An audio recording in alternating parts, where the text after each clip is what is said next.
ويتانا يسكرسوس عابو ኪትከውን ገብራለና ኢሎም ዝሓተትዎ ካብ ሐዋርያት ማለት ነው እንታይ መስል መልስዎ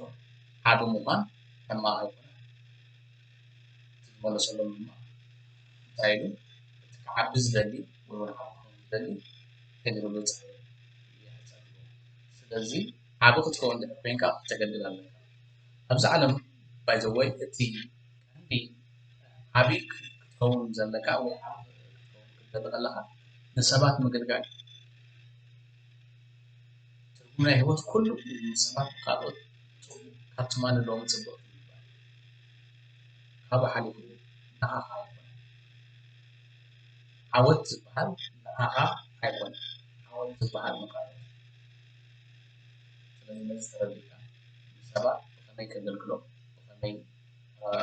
ዝነበርዎ ኢምፓወር ወይ ከዓ ዕይል ክብሉ ክሕግዞም ኢልካ ሓስብ ኣለካ